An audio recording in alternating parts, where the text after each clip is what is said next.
సినిమాకి బిఫోర్ అంటే వేరే ఆఫీసుల చుట్టూ ఆడిషన్స్ కోసం కావచ్చు, ఆఫీసుల చుట్టూ తిరగడం కావచ్చు, ఏదైనా జరిగాయా? చాలా అండి. నేను ఈ Krishna Nagar, Srinagar colony, Jubilee hills, Manikonda, అటు సైడ్ మన ఉప్పలు దాటి తర్వాత నాగోల్, నేను నాగోల్ దాకా వెళ్ళి ఆడిషన్ చేసిన రోజులు ఉన్నాయండి. దిల్సుఖ్ నగర్, పద్మరావు నగర్, శేఖర్ గారిది ఆఫీస్ అక్కడ ఉంటుంది. సో జరిగాయండి. గత 5 years నేను ఇదే అండి. 4 years యాక్టివ్గా, అంటే కాలేజ్ నుంచి బయటకు వచ్చిన తర్వాత, యూనివర్సిటీ నుంచి బయటకు వచ్చిన తర్వాత పిక్స్లాయిడ్ అనే కంపెనీలో జాయిన్ అయ్యాను. అప్పుడు ఎక్కువ రైటింగ్ డైరెక్షన్ ఇంట్రెస్ట్ ఉండింది. సో అక్కడ ఎక్కువ అవి చేశాను. ఆ టైంలో కూడా నేను ఫ్రెండ్స్ షార్ట్ ఫిల్మ్స్ అవి చేసేవాడిని. అప్పుడు ఇంకా యాక్టివ్గా తిరిగిందంటే గత 4-5 years అండి. యాక్టివ్గా బాగా ఆఫీసులు, ఫోటోలు పట్టుకొని, ఈమెయిల్స్, ఐ థింక్ ఒక 1000 ఈమెయిల్స్ పంపించి ఉంటాను ఆల్ ఓవర్ ఇండియాలో. ఎక్కువ ఆడిషన్స్ అండి. నేను ఒకటే నమ్మేవాడిని అండి, లా ఆఫ్ యావరేజ్ అని ఒకటి పనిచేస్తుంది. అంటే ఇప్పుడు మీరు ఒక పెన్ ఎవరికైనా అమ్మాలనుకోండి, ఇట్లా బయట తిరిగి మీరు ఒక 10 doors కొడితే ఎవరైనా 2 కొంటారు. సో ఇప్పుడు ఏంటి, నేను కనీసం 10 ఆడిషన్స్ ఇస్తే ఎవరైనా ఒకరు కానీ 2 కానీ పిలిచే అవకాశం ఉంటుంది. అది అట్లనే నేను ఇంకా ఏది దొరికితే అది, పేరు లేదు, ఊరు లేదు, సినిమా లేదు, ఏం లేదు, షార్ట్ ఫిల్మ్ అన్నీ ఏదైనా సరే వెళ్ళానండి. వెళ్ళి నేను ఆడిషన్ చేసి అట్లా ఫిలిమ్స్.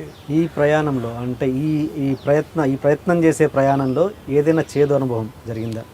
చేదు అనుభవం అంటే అదే అండి. అంటే నేను అప్పుడు 3-4 years కింద ఇంకా బక్కగా ఉండేవాడిని అండి. అప్పుడు ఇంకా కొంచెం పింపుల్స్ అవి ఉండే.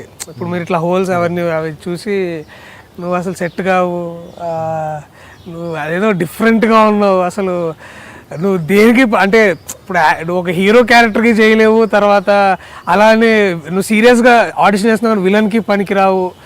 సరే కామెడీ అంటే కామెడీ, ప్యాడింగ్ ఆర్టిస్టులు అనేవాళ్ళండి. పదం కూడా నాకు అర్థం కాదు.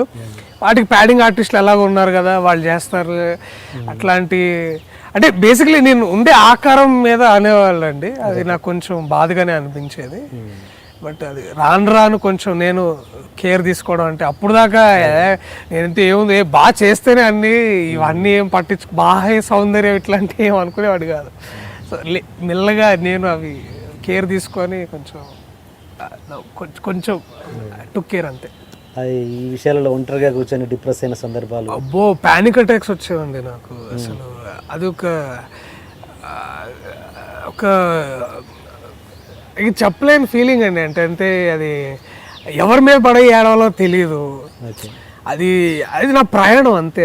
అంతే, ఇంకా నాకు తెలిసిపోయింది. నేను ప్రిపేర్ అయ్యే వచ్చాను. అంటే ఇప్పుడు గొప్ప నటులు విక్రమ్ గారు కానివ్వండి, తమిళ్లో విక్రమ్ గారు కానీ, రవితేజ గారు, వీళ్ళు 10 ఏళ్ళు కష్టపడి, 15 ఏళ్ళు కష్టపడి వాళ్ళంతా. నేనేదో 3-4 ఏళ్ళు తిరిగి, అంటే వాళ్ళని ఇన్స్పిరేషన్గా తీసుకునేవాడిని. వాళ్ళ కష్టం ఉంది అని, ఇది ఎంతరా నువ్వు ఇంకా చేయాలి, ఏమో నీకు తెలీదు, నెక్స్ట్ మంచి అవకాశం ఇప్పుడే ఉందేమో, ఇంకో ఆడిషన్ దూరంలో ఉందేమో అని నన్ను నేను నచ్చ చెప్పుకుంటూ, లేదు టాలెంటే ఎప్పుడు మనల్ని కాపాడుతుంది అనే ఇదిలో ఉండి, ఎప్పుడు అలాగే గమ్యం అలాగే ఉంటుందని చేసుకున్నాను. ఏడ్చావా ఎప్పుడన్నా? చాలా సందర్భాలు నేను ఏడుస్తానండి. నేను అది నాకు నచ్చిన ఫీలింగ్, అది ఏడుపు అనేది.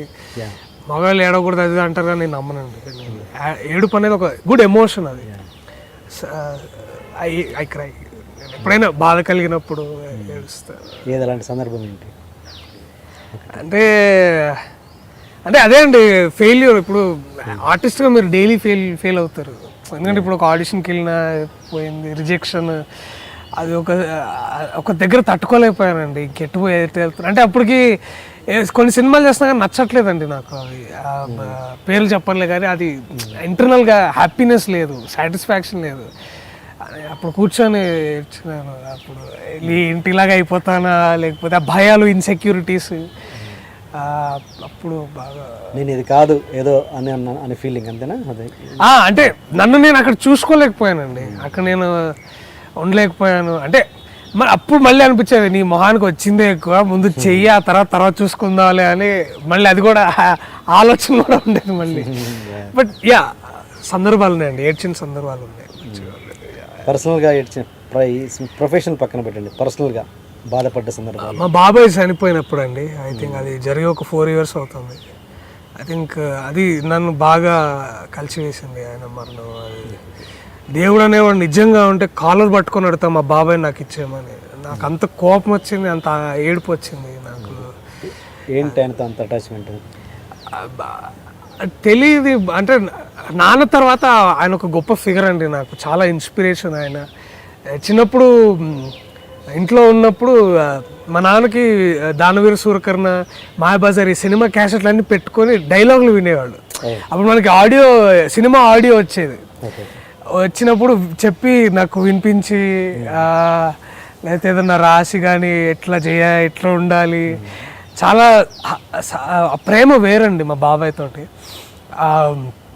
అది అనుకోలేదు ఎప్పుడు అలా జరుగుతుందని. ఎలా చనిపోయారు? హార్ట్ ఇష్యూ ఏదో వచ్చిందని, చాలా యంగ్ ఏజ్, 40 years అనుకున్నాను. ఆయన పెళ్ళి కూడా చేసుకోలేదు.